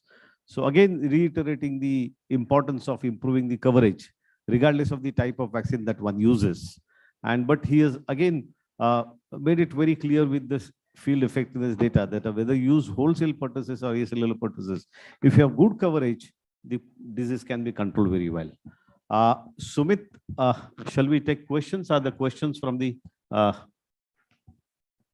Sir, we have the questions from the audience, but I think the audience present over here, we can have the questions. if yeah, they let's have questions from the audience who are Anyone? present physically here. Any question from the audience? Okay, please. How early we can introduce the AP vaccine? Like we get like 4 weeks child also with pertussis. So can we give it like 2 weeks or something like that? How early in life can you give the first dose of AP vaccine? How early in life can you give the first dose of primary series of AP? Is always 6 weeks or even lesser than that? Can you try? Because pregnancy still we are not getting so much coverage here. Yes. You know, at that time that we made that study, we had a accelerated program vaccine that started at 1 month and a half. However, this accelerated program,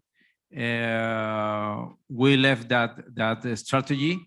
So now we are at 2 months. This is the national immunization program, 2, 4, and 6. For that time, around 1 year, we uses the 1 year, 1 month and a half, but it's abandoned now. And for the vaccination of the pregnant woman is around 27 to 37 weeks, but we can apply from 20 weeks, you know.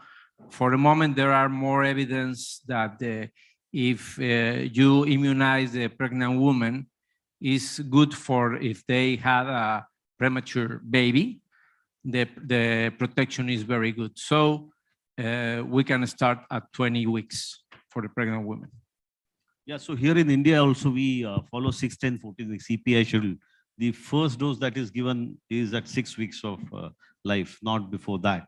And from his first study also, it was an impressive case put up to the policymakers to introduce vaccine in the pregnancy, and that would be the best way to protect an age ineligible infant who is younger than 6 weeks of age in our country. Nitin, would you add So something? no, so the question I think the learners audience wants to know is, can you give it early to protect babies early? Answer is no, because the transplacental maternal antibodies will interfere with the pertussis take-up, especially with the WP vaccine. So you should remember that you should not give it earlier than 6 weeks because there'll be interference. So the best way is to give maternal immunization and keep the baby away from potential people. So all people who are around in the house should have been vaccinated recently. So that's why you will see a lot of people who go abroad to Australia or USA to visit their would-be grandchild. They would take Tdap vaccine and before they go. So I think, of course, cocooning as a strategy has sort of not been very successful, but it makes prudence to immunize, at least see that people around that newborn babies are immunized. There was a try to give a neonatal pertussis vaccine, but it failed actually. In fact, the cocooning strategy is really good. However, in large countries, our countries, is not feasible, you know, because, in our study, we found families with 30 people, you know, it's impossible to vaccinate too many people. But for example, in Costa Rica was one of the countries that cocooning strategy was very, very good. So in Mexico, we don't have the cocooning strategy, and we started the pregnant woman vaccination in 2013. Well, Augustine, I have a question to ask. You mentioned that the toddler dose was being given at 24 months initially. It was later on advanced to 18 months. Do you think that had any impact on the effectiveness between the wholesale and the acellular pertussis vaccine? Yes, in fact, is one of the issues that we are discussing in Mexico, that maybe the second booster at 4 years is better to apply at 6 years. You know, for the moment, it's not official. In fact, last year, a group of people who are experts in pertussis, we made a consensus, you know, and one of the recommendations was to move from 4 years to 6 years. This is not an official indication, but it's one of the movements that we need to do. For example, in private practice, we usually vaccine the children in those years, and we are not using the wholesale vaccine anymore because the important adverse effects in these children. So the main group, the private practice is around less than 50% in Mexico, I think. So the public policies are as I show you, but now it's at 4 years, but you can move it at 6 months. But the official age is at 4 years. But I think that it's a better strategy to move to the 6 years.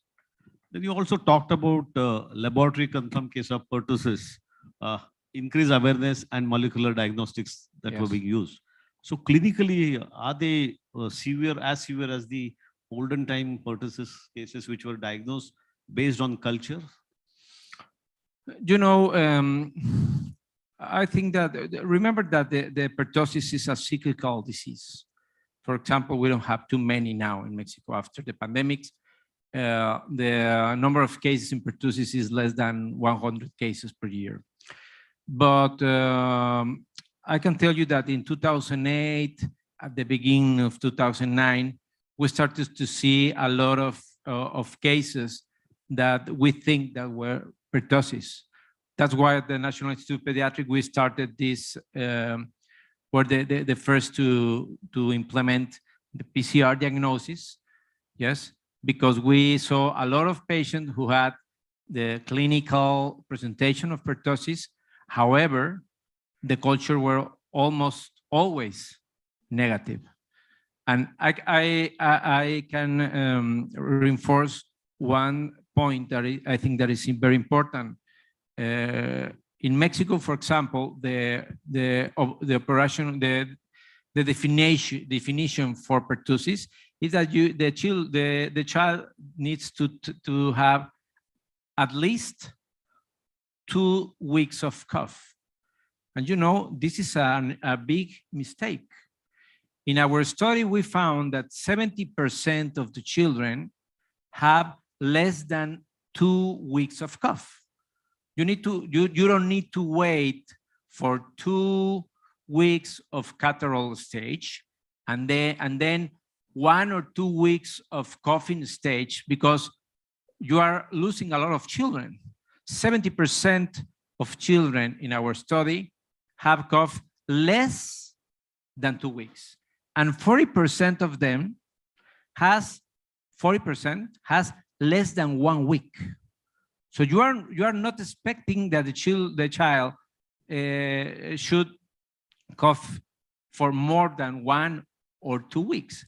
This is a big mistake. So the definition in our country is following most of the recommendation, but this point a lot of people are talking about cherry and others all over the world, but I'm sure that is a big mistake that we are making if we are considering 2 weeks of cough for the children.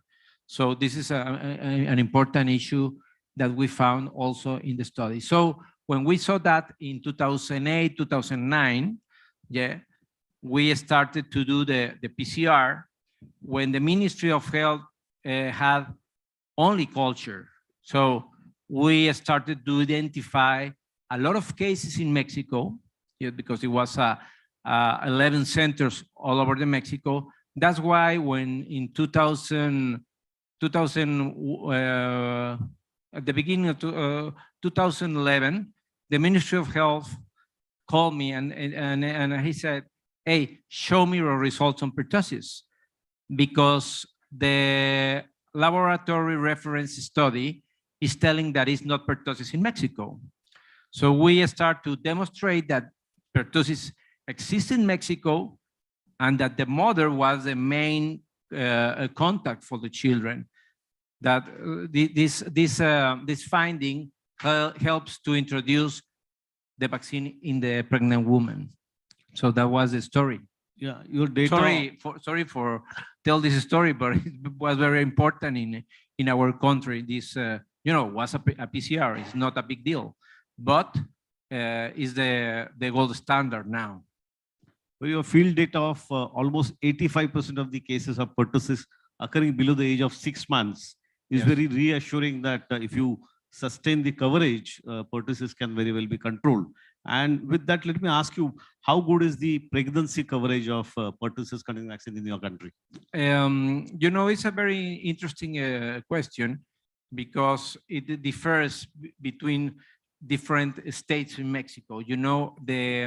The highest cover rate that is around more than 90% is in the north of the country. The countries that are making frontier with the United States, and in the center of Mexico is less, is around 75 or reaching 80s, and in the south of Mexico is between all these areas. So it's around that. Well, Nitin, coming to you, I mean, we heard from his real world effectiveness data comparing the wholesale pertussis and acellular pertussis. And you have studied the papers in details about those outbreaks.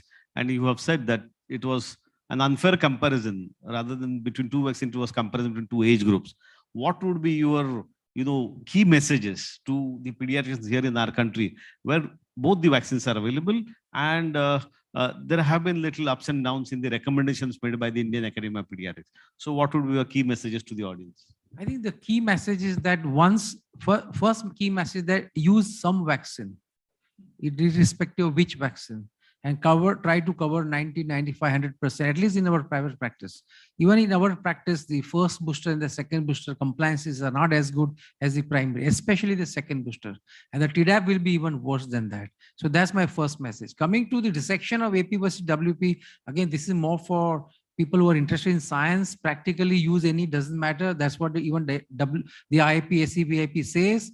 And that's what even WHO said, that the country which are using AP need not switch back to WP. And those who are wanting to switch to AP, hold on till we have more clarity. This was in 2010. I don't think it's become more clear. Now the Mexico paper may throw more light, saying that no, there is a real world time data which shows that except for infants who are not well covered because they are too young to be immunized, rest of the people, if they are immunized well with either WP or AP, it will work and work to the tune of 90%. The only difference between the two vaccines is on one side, WP definitely has a little longer immunity lasting, but waning does occur with WP2. Number two, WP being a WP vaccine leads to a Th2 response with Th17, which is important from sterilizing immunity for the upper respiratory tract. So may have some benefit in reducing the transmission of the pertussis in an area where the coverage may not be as good. But if you cover 95% of children in an area, you don't have to really worry about this sterilizing immunity of one vaccine with other. And the third important thing with the WP is that being long-lasting and being sterilizing and at a lower cost obviously makes a vaccine of choice for the public health, because they think the vaccine is as good and has also, it comes at a very throwaway price. And very recently, in recent future, we are likely to have a WP-based hexavalent vaccine of a good quality. So probably that would take care of the public health. But in private market or in patients who are educated, they want a lesser reactogenic vaccine, and the demand is increasing day after day. There is nothing wrong with the AP vaccine. And that's why you should not really feel shameful or you should feel guilty that you are using AP vaccine in your practice. It is equally good, as also can be seen from the Mexico. Anyone otherwise is equally good. So it's a trade-off between little early weaning versus safety. And I think the parents want safety. We have no business to say that, no, I will not give you because there is a little more benefit of WP in the form of lasting immunity for a year or two more. That's why I let your child suffer. I think that's a draconian way of looking at the entire experience. And I think that's why from a yo-yo to say that no, all APs are the best vaccine too. No, AP are like water. I think now we have come middle way saying that, okay, both are good. Use any, but use some vaccine. Very well said. So choose any vaccine, but ensure that the coverage goes up and it is sustained. You immunize your children with the toddler dose, the 5th year dose, and don't forget to give the 10th year adolescent dose of Tdap as well. And I mean, as I would say, those who are using acellular pertussis containing DPD did not hesitate in using that kind of vaccine. Now we have a very robust data or comparing the effectiveness. Sumit, do we have questions from the, yeah, So there's a yeah, question. Praveen, there's a question from the audience. I mean, having taken fractional dose in corporation setup. So is it a good idea to proactively tell them, advise them about IPV advantage of tetraxim at 5 years? So if you give only 2 intradermal doses of IPV at 6 and 14 weeks, as was the schedule till now, it was risk mitigation strategy, not risk avoidance. If you give 3 intramuscular IPV, it was risk avoidance because the seroconversion is nearly 100%. And once you are seroconverted, you are protected against paralytic polio. Though IPV vaccinated children may give shelter to a wild or a vaccine-derived poliovirus as an asymptomatic carrier for some time, but our primary reason for giving vaccine is to prevent paralysis. So that was the idea. The problem was only type 2. As there is no type 2 in OPV, children born since the switch have no type 2 immunity unless they have taken IPV. And if they take only 2 intradermal doses of IPV in the public health, then their seroconversion against type 2 was only 82%, which means 18% of the community immunity gap in the community for the cohort born since 2016, which is now 7 years of cohort. So that's like we add 28 million children or 25 million children, 1 Australia every year in India. So in 7 years, we have added 7 Australia. So if that is the cohort which is not having good type 2 immunity, my worry is if type 2 comes back, either as a paralytic wild polio or a paralytic CVDPV or even an IVDPV, which comes out in the community, we will have tough time in controlling it. That's the reason why you needed to booster the type 2 also equally well. And the only way you can do is either you give full 3 IM or you give the third intradermal. And I think the study done in Bangladesh very categorically shows that the titers may be half with intradermal route compared to intramuscular, but the seroconversion is 100%.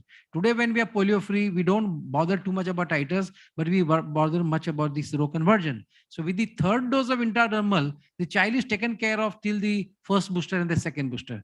I would still give them the first booster and the second booster with a full dose intramuscular IPV because that is not an option available in the public health. So to cut the long answer short, if we were to give 2 intradermal dose alone so far, I would give them 1 or 2 intramuscular IP even in the primary series as early as possible, followed by the 2 boosters at 15 months and at 5 years. Now that the third dose intradermal is available in public health, I will probably not give them any more doses except the first booster and the second booster of IPV containing vaccine. So I think that clarifies. As against the stand taken by IIP that give 1 dose of intramuscular polio 8 weeks after the second fractional dose, perhaps there is no need now, provided you give the toddler year and the 5th year polio. In fact, there was a IPV. beautiful study done in the Gambia and in the Oman and in the Côte d'Ivoire, where OPV prime children, 5 doses, 7 doses, they were randomized to receive 1 more OPV or an intramuscular IPV single dose at either at 6 months or at 9 months. And they found that you gave another OPV at 6 months, 9 months. There was no incremental value in seroconversion. The immunity remained at 85% coverage. So there was 15% immunity gap. You gave them 1 dose of IM-IPV at 6 months or at 9 months, it became 100%. So that is the basis behind giving additional IPV dose later in life. All those who have taken either OPV or suboptimal IPV in past. But now when giving 3 intradermal IPV is not suboptimal, it is optimal. So you give them only the boosters. Sumit, can we take some questions from our digitally connected? Yes, we have so many questions and I'm trying to, consolidate few questions to make it one. So we can have rapid fires. So, yeah, sure. I think let me just combine 2 questions in one. One is, what is the recommendation of DTP vaccine in preterm and what is the recommendation in adulthood? This is the question coming from the audience. And another question from, but I think Dr. Bajaj is specifically saying, what is the role of an AP vaccine after one person has completed all 3 doses of WP vaccine in primary series? That means he's asking whether do we need a booster or not. Correct. So I think the first question was on the Preterm and preterm. So Preterm. preterm should be given vaccine at their chronological age. There is absolutely no problem because the transplacenta metal bodies are even lesser in a preterm. So there is no worry at all in giving the vaccine at the. So when the preterm is stable and is 6 weeks old is the time when you start the vaccination in our country. coming to the use of AP as booster, of course, you can give AP as booster following WP. In fact, that is the so-called mixed schedule, which people were very fond of in 2010 to 15, when the study done in Australia showed that those who were taken mixed were better than only AP, and those who were taken all WP were, of course, the best. But of course, all that is now demystified, and especially the Mexico study breaks all the myths about AP versus WP. So you can use any vaccine for primary or booster, depending on what the parents want in any combination. And I think his query on adult vaccine is we recommend a Tdap at 10 years of age. Do we indulge in catching up those who are missed at 10 years? Of course, till 16 years, till 20 years, you should give So them proactively yes, give all absolutely. coming. to And our then every clinical 10 years thereafter, if someone wants it and can afford it. Okay, I think that's it. We There is can a have- question here. Give him the mic, please. Sir, what do you recommend about the 2, 4, and 6 months, or 6 weeks, 10 weeks, and 14 weeks in our setup? So 2-4-6 schedule as is followed in USA versus 6-10-14, which is the EPI, which is a better schedule. Between the schedule of primary series as 2-4-6 months in USA and EPI schedule like in India, which is 6 weeks, 10 weeks, 14 weeks. Between the two, which is a better schedule? As I told you, I think that the 2, 4, and 6 months for primary series works very well. For the moment, we have at 18 months. Maybe this vaccine could move to 2 years, and as I told before, maybe move to the 6 months. You know, in fact, we as in the private practice, we can vaccinate between 18 months or 2 years, because you know, remember that the protection is around 6 years around. So it's better to have protection until 4 years. So we can move it. But the national immunization program in Mexico is 18 and 4 years for the 2 boosters. Yeah.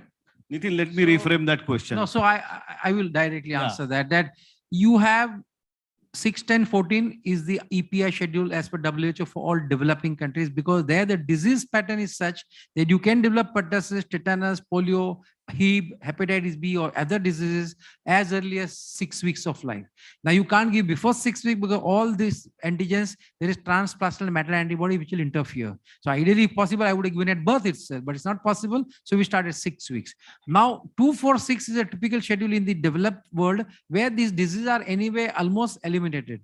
So there's no worries about getting a child getting pertussis or tetanus or something very early in life. So they can afford to give 2-4-6, which is immunologically better. But now we know that once you have seroconverted, titers don't matter for most of these vaccines. So what you're achieving by 2-4-6 is only the titers. Like, say, give you an example, if you have 2-4-6 hepatitis B versus 6-10-14, 6-10-14, the titers at the end of the third dose will be around 100 to 200, whereas 2-4-6, the titer will be somewhere between 1000 to 2000. But when you need to eat only one piece of bread to fill your stomach, it doesn't matter whether you have 2, 4, or 20. So same way, when you need only 10 MIU to protect against hepatitis B, doesn't matter whether you have 100, 1000, or 10,000. Like, I mean, if you look at the study of Exaczim in South Africa, where they gave 6-10-14, a birth dose of hepatitis B, and also 15 months as Exaczim, and then 1 month after the 15-month dose, the titers of 40,000. I mean, you don't need 40,000, but you can achieve that. So in a country where the diseases are still prevalent, no matter what class of patient you're looking at, they are going to be infected by someone or neighbor who will not be as privileged. And that's why you should stick to the national policy of using 6, 10, and 14. Time has not come for India still to shift to 2, 4, and 6. Like, say, in the Western country, they give MMR after 1 year of age. Whereas we give MMR at 9 months. You have seen during the measles outbreak what happened. Children as young as 3 months had measles. Children as young as 6 months had plenty of measles. In fact, to say that if you are more than 10% of cases below 9 months, then you start giving vaccination at 6 months during this MMR, during this catch-up campaign following the measles outbreak. So the point I'm making is your high-rise building person may get measles from someone coming to his home working and brings pertussis. And then your newborn will get affected because you waited for the ideal 2-4-6 schedule. So I am strongly saying, do not alter the schedule, use the schedule which is there in the national program. Sir, I am overwhelmed that we are receiving so many of questions, but I think we have questions over here as well. Sir, as we see that if maternal antibodies are high and we give a whole cell vaccine, the immunoconversion is not as much. So is it a better thing to start protecting mothers later after we switch from whole cell to a cellular? Is my question. No, I don't think so, because the importance is to protect the baby in the first 2 months. When you give a vaccine at 6 weeks, it's not that the protection against pertussis starts immediately thereafter. In fact, the pertussis protection starts only after 2 or 3 primary doses. That's why you have in a study, and even in England, children as young as 3 to 4 months having pertussis. So the bottom line is the interference, WBS, AP are all minor dissections scientifically. Practically, it does not matter. So far as you start vaccination at 6 weeks of age onwards, the baby will be protected. And the first 6 weeks, baby will be protected if you are given the mother vaccine recently in each pregnancy. So I think bottom line is every pregnant lady during every pregnancy receives Tdap, and every baby starts on pertussis containing vaccine from 6 weeks of age onwards in our country. Sure, sir. I think the last question, because this question is coming from Dr. Augustine. Dr. Augustine, please tell us that, what are the reasons for your countries to switch completely to AP? Okay, I'm not involved in the national policy makers, but one of the main reasons was the polio vaccine associated paralysis. We didn't have too many cases as you can. I heard that 80 to 100, so it's too many.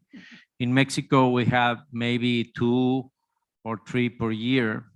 The last year that we have was in 2006, precisely 2 cases. So one purpose of this change was this, but also the consideration of the, maybe the analysis of the adverse effects of the wholesale vaccine couldn't be very, very bad. But however, if you analyze the effects in the public service, for the emergency visits of children who have febrile convulsions, have hypotonic responses, and all this stuff, is also, it's an economic burden for the country.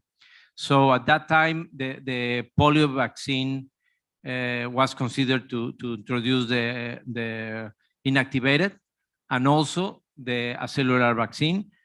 There are also a lot of issues around if 1 component, 2 components, 3 components.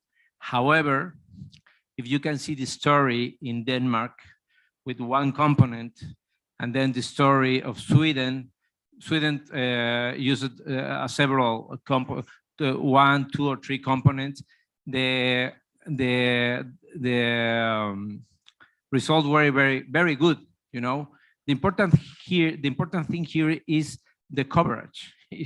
These are European countries when coverage more than 95%. That is the issue that we need to cover. But at that time that we have not too many experience, but we introduced the 2-component vaccine, and it was a very, very good result. So the main issues was the paralysis from polio vaccine, and also the side effects. It was a secondary gain for introduction of the vaccine.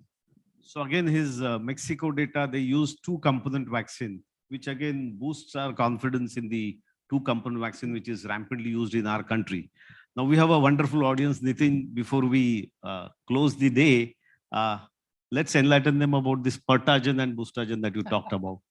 A few words on this vaccine. So there was one vaccine named Biosyn from Chiron Panacea, which was tried in one of these trials in Munich. I don't remember which of the 6 trials, but that was 5 microgram, and it was genetically engineered, and that had the maximum immunogenicity against pertussis toxin. And actually the only antibody which works against pertussis is anti-PT antibodies, and that is also exemplified by the fact that Gothenburg in Sweden uses 1-component vaccine, which is PT. Same way, Denmark uses only one component vaccine, and there are some one component vaccine, even Japan, which are single component PT. So PT is the most important antigen. You add something else, it's just some more addition. That's it. So these one component vaccines also work as well as two component, three component. Now that biosyn was so highly immunogenic that suddenly then some people felt that if suppose you are getting reactions following pertussis vaccine, then how can you make a safer vaccine?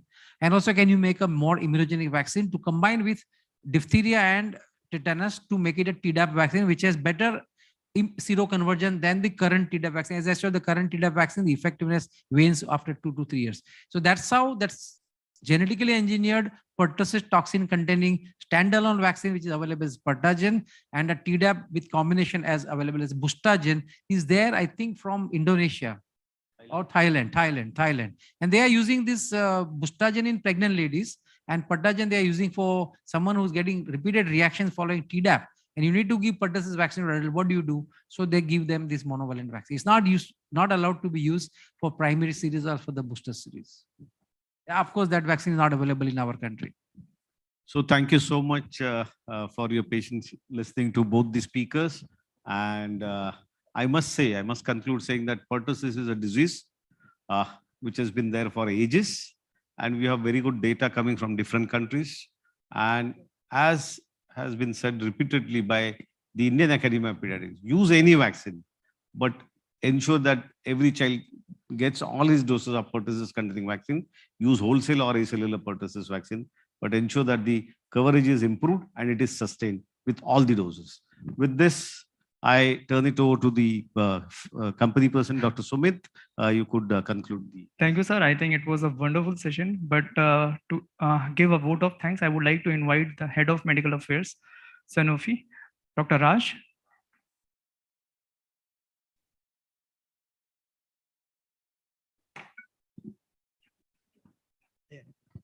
Thank you, Sumit. I think in terms of summarizing the session, I cannot say any better than what Dr. Vijay has said.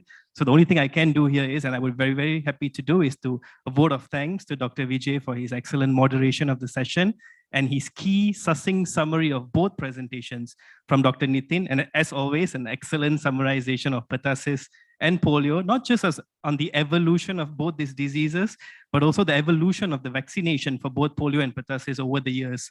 And to Dr. Augustine, I know this is your first visit to India. I hope you had an informative session. We felt informative listening to you. I hope you also found this interesting in terms of the questions you are receiving. And it's always interesting to get an insight from a country which has transitioned from WP to AP and to be able to compare. And more importantly, finally, the key message of, in terms of pertussis control, what you saw with WP is also what you saw with the AP vaccines over the last decade or so. And just before I conclude, just a final point to all who are here physically and also virtually. There is a QR code for those who are physically based. Please do provide your comments on the post-event survey. And for those who are dialed in virtually, I believe a poll will be showed. And my vote of thanks is not the final. I would like to invite the president of IIP Mumbai, Navi Mumbai, Dr. Satish, to provide his vote of thanks also.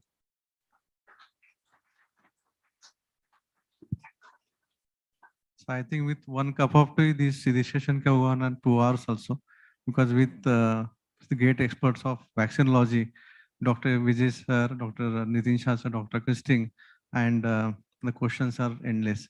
But still, I feel most of the questions and the queries of the audience have been solved. And we are very privileged to have Dr. Augustine, Dr. Nitin Shah as our mentor, guide, Dr. Vijay sir, which will be available pillar and mentor for the IIP Navi Mumbai to be there for us. And I thank Sanofi for giving us opportunity as a host branch as a Navi Mumbai. I thank audience, those who have come at lately a night for enjoying this discussion, which is maybe 1 or 2 months we'll also take with this sir. I think sir will need to take frequently asked questions, no lectures, nothing, only panel discussion. Okay, thank you all. I have one comment and one question. The comment is that I'm a founder member of IIP Navi Mumbai. Yes, you are always welcome here. Always welcome. So I generally say vaccine logic ke do hai, Jay and Biru. We can listen to endless like a picture जैसा 3 घंटे का movie भी बन सकता है. And my final question is, where is the dinner? Yeah, I think you are all welcome for the dinner. Yeah, I would request everyone to please proceed for the dinner. Would you like to say? I think dinner is ready. Thank you very much.